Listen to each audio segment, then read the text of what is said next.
Monsieur le Président, Monsieur le Ministre, Madame la rapporteure, mes chers collègues, le président Larcher, lors du 102e congrès des maires, qui a placé les maires au cœur de la République, a souligné dans son allocution « La commune n'est pas le monde d'hier.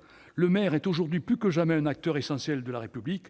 Lorsque le temps du dialogue est venu, c'est d'abord autour de la mairie, autour des maires, que les citoyens se sont rassemblés, se sont mis à échanger. » Je suis heureux de constater que la proposition de loi de notre collègue Hervé Marseille, que j'ai co-signée, a été adoptée à l'unanimité par la commission des lois, dont je salue le travail, ainsi que celui de la rapporteure, Mme Agnès Canayer.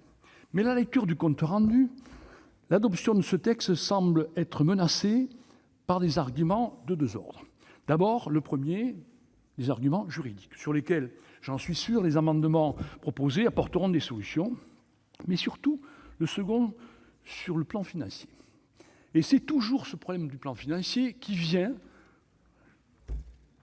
trop souvent, s'opposer à des demandes qui émanent de nos territoires. Donc, par conséquent, la menace de l'article 40 me conduit à laisser les juristes résoudre des problèmes juridiques, mais en ce qui concerne l'impact financier, je souhaiterais faire quelques rappels et essayer de vous convaincre que dans les communes rurales en particulier, une naissance est vraiment quelque chose qui n'est pas, si vous voulez, malheureusement, qui est trop rare.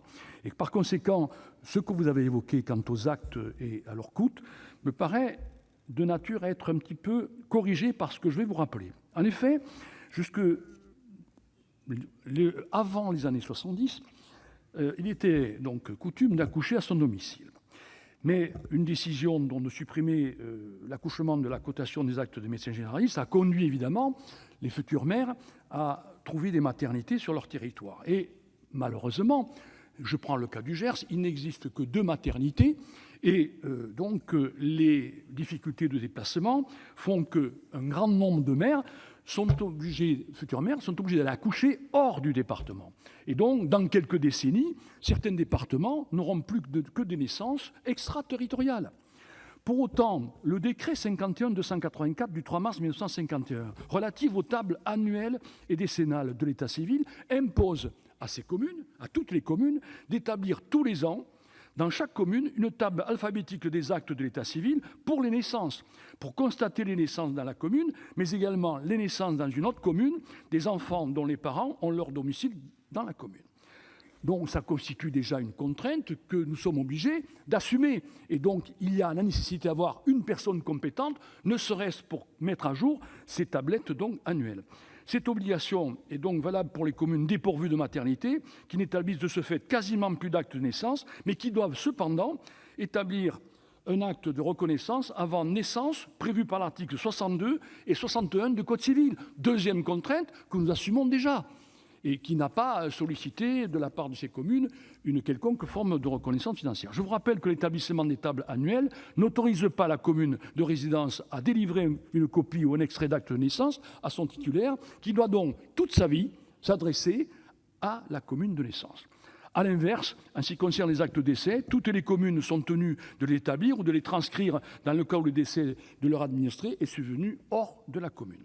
Cette inégalité de traitement d'actes de civil a conduit notre collègue Hervé Marseille à faire le triste constat qu'on ne parle plus que des morts dans les villages, il n'y a plus de naissance, tout le monde naît dans l'une des 500 maternités et il y en a de moins en moins. Donc cela devient inacceptable au regard des nombreuses compétences qui ont été transférées aux EPCI et qui réduisent le rôle des maires des petites communes.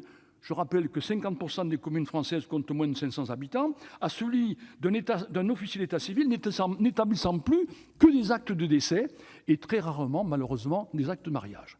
Je partage également le constat de la Commission sur les effets pervers de la concentration des naissances, à savoir l'effet symbolique qui a été évoqué de dépeuplement des registres, des états civils de ces communes dont les maires se décarcassent pour essayer de les revitaliser. Et donc, je trouve qu'au moment où les sondages nous laissent espérer, puisque 70% des Français ont évoqué la possibilité d'aller s'installer dans la ruralité, je trouve que c'est un signal très négatif, de même que l'effet d'abandon des services de proximité lorsqu'il faut aller déclarer ailleurs, évidemment, ou dans un autre département.